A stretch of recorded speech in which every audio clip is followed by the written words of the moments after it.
આગળ સમાચારમાં વાત કરીએ તો સમાચાર કચ્છથી સામે આવી રહ્યા છે। મહત્વપૂર્ણ સમાચાર કચ્છથી સામે આવી રહ્યા છે। કહી શકાય કચ્છના કેમો સ્ટીલ કંપનીની દુર્ઘટનાનો મામલો સામે આવ્યો છે, જેમાં ભઠ્ઠી ઉભરાઈ જતા દાઝી ગયેલા કુલ 3 મજૂરોના મોત થયા છે, તો હજી પણ એક મજૂરની હાલત નાજુક જણાઈ રહી છે।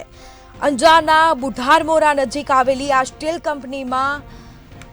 કંપનીની બેદરકારીના કારણે ગમખ્વાર ઘટના બની હતી અને જેમાં 3 લોકોના મોત થયા છે। 3 મજૂરો મોતને ભેટ્યા છે। અંદાજે 10 જેટલા કામદારો દાઝી ગયા હતા। મહત્વપૂર્ણ સમાચાર, પીગળેલા સ્ટીલના કારણે દાઝી ગયેલાઓની હાલત દયનીય બની છે।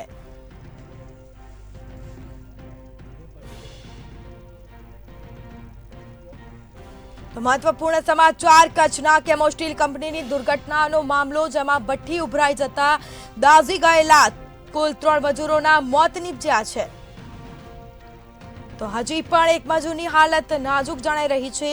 અંજારના બુઢારમોરા નજીક આ સ્ટીલ કંપની આવેલી છે અને જેમાં કંપનીની બેદરકારીના કારણે ગમખ્વાર ઘટના બની છે,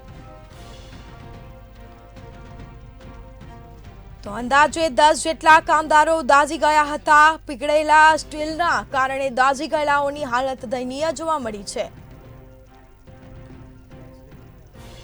મહત્વપૂર્ણ સમાચાર, કચ્છમાં કેમો સ્ટીલ કંપનીની દુર્ઘટનાનો મામલો સામે આવ્યો છે। વધુ વિગતો સાથે સંવાદદાતા મહેન્દ્ર મારુ ફોનલાઈન પર જોડાઈ ગયા છે। હજી કચ્છના કેમો સ્ટીલ કંપનીની દુર્ઘટનાનો મામલો, 3 મજૂરોના મોત થયા છે, શું છે સમગ્ર વિગત?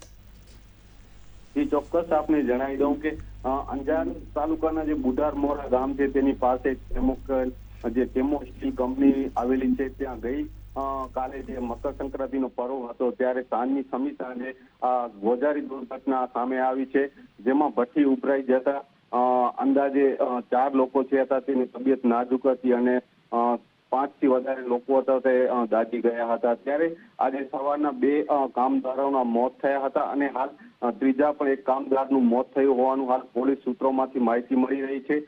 તો સાથે જ વાત કરવામાં આવે તો કેમો સ્ટીલ કંપનીની જે બેદરકારી છે તેના કારણે આ સમગ્ર ઘટના બની છે, કારણ કે સેફટીનો અભાવ જોવા મળી રહ્યો છે અને જે રીતના વાત કરવામાં આવે તો 2 મજૂરોના મોત થયા હતા, ત્યારે હાલ એક વધુ કામદારનું જે મોત થયું છે। અંદાજે 10 જેટલા કામદારો હતા તે આ બનાવમાં દાઝી ગયા હતા। જી, તમામ જાણકારી આપવા બદલ આપનો આભાર। તો કેમો સ્ટીલ કંપનીની દુર્ઘટનાનો મામલો, જેમાં ભઠ્ઠી ઉભરાઈ જતા દાઝી ગયેલા કુલ 3 મજૂરોના મોત થયા છે।